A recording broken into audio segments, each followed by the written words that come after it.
Our next presenter directed the films Boogie Nights, There Will Be Blood, and Licorice Pizza.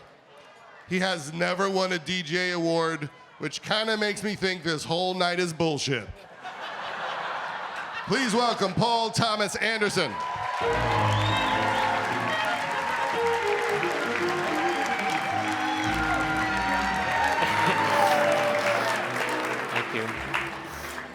Thank you. The last time that Todd Field made a movie, George Bush was president, and there was no iPhone.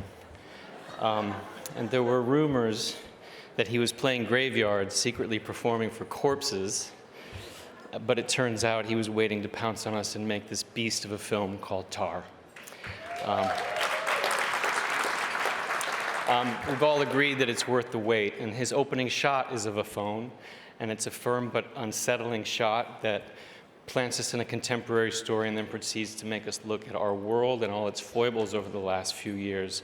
And I know we're here to honor you as a director, but I want to appreciate his writing as Tar makes its first incision with an audience in the first reel with the line, "We're all capable of murder," and that is a fantastic handbag, by the way. So the opening New Yorker scene sets the ground rules to watch and listen and be alert at all times. Every detail matters in this film. He sets up situations where every single gesture is of importance. So the slightest touch of someone's shoulders has consequences. Nothing is not deliberate or full of intention. This creates an incredibly suspenseful film. He certainly picked the best partner in crime to help pull off this story. As a director of Cate Blanchett, every director must wonder at some point, am I driving the car or is the car driving me? She's a little like that car she drives in the film, you know, fast German sports car, capable of excessive power, but he has guided her towards probably her best performance. Tar is funny. It's really funny. It's deeply, deeply funny. It's also a ghost story, and its sound, its doorbells, its musical notes, its random bits and pieces that end up contributing in a big way to the larger story. A huge crash of an orchestra makes you feel like Michael Myers or Jason Voorhees just entered the building. And you're on edge. You're still waiting to see what happens next, or even what the hell the film's about, and it's 45 minutes in. And then when Lydia Tarr says, "Where's the matcha?"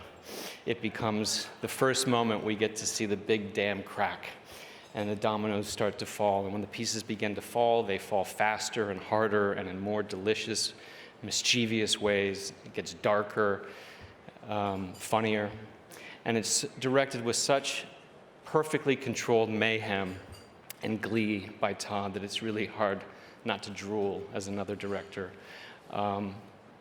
The scenes get shorter, more elliptical. Plot lines and big emotional beats are just taken care of in single shots and looks and gestures, and for me it was just magical as an audience member to watch. And he's made a film which for some years was considered a very dirty word. He made an art film. But for those of you who haven't seen it, don't worry. It's art that's not fussy or pretentious. It's just razor sharp, pitch black hilarious, and it's very focused mirror that it holds up to some of the worst of our human behaviors. So it's also a blast. So here's a clip from Tar.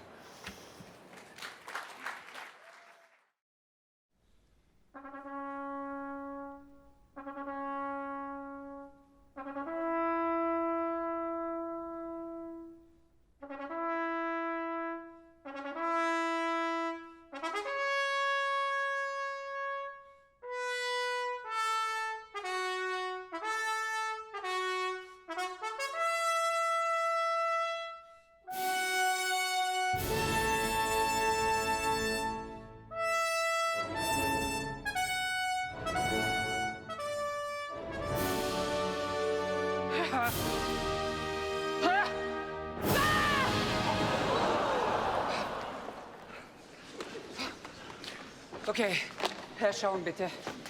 Give me some eyes.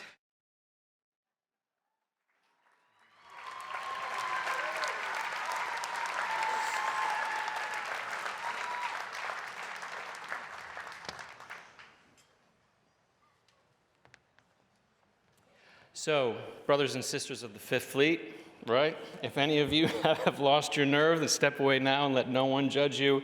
And it's my honor to present the Directors Guild of America Feature Film Medallion to Todd Field.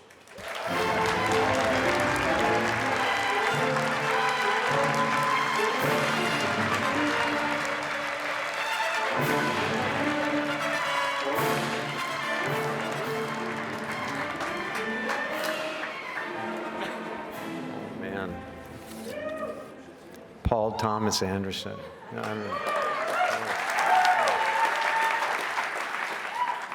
Wow. Oh, man. Yeah, the Bush administration is right. Thank you, Paul.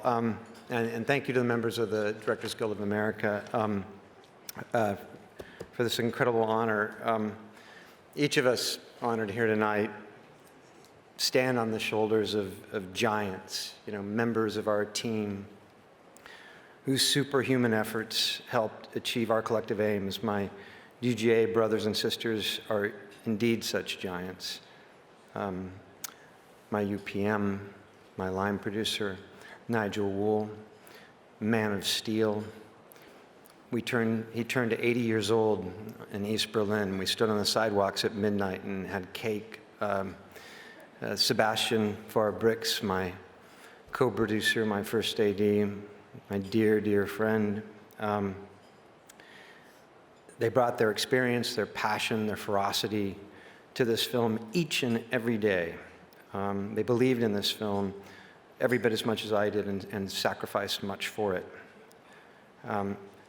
There's often a war analogy when we talk about filmmaking, and anyone who's had the opportunity to direct a film understands why that is. And Nigel and Sebastian, you couldn't ask for two better comrades. I'd be remiss in not mentioning the great Francesca Lentini.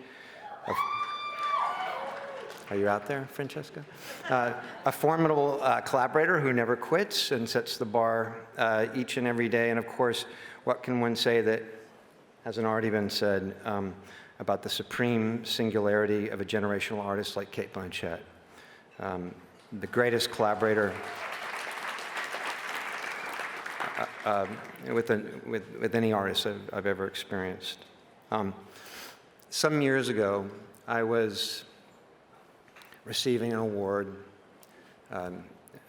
for my first film, and I looked out at a sea of faces similar to this. There was Mike Nichols, Martin Scorsese, and Steven Spielberg. And I thought I was going to throw up. The room started to spin, and all I could think of were the years I'd spent looking at these three masters' work, learning from them, obsessing over every detail. And essentially, I found myself telling that room that I'd seen Raiders of the Lost Ark 350 times. And this was not hyperbole. In high school, I'd worked as a projectionist at a second-run movie house. And I read everything I could get my hands on to learn how someone like Steven Spielberg becomes Steven Spielberg. At the end of that event, Steven crossed the room and said hello. I was trembling. He was warm and courtly and incredibly generous, and he congratulated me. And then he said, "But the one that counts is the DGA."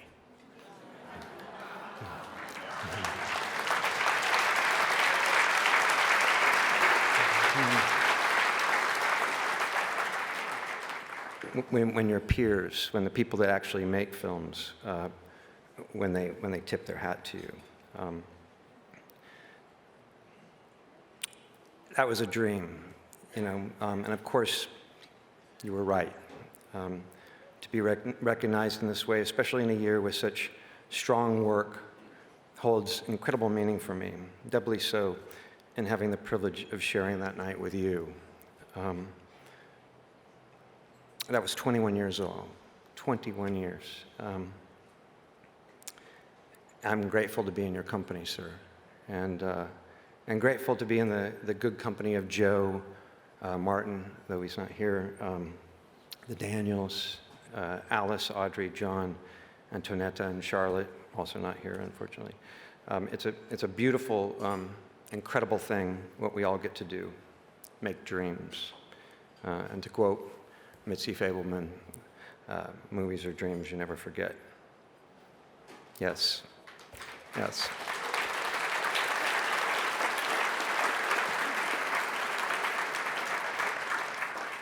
And sometimes so is life. Thank you.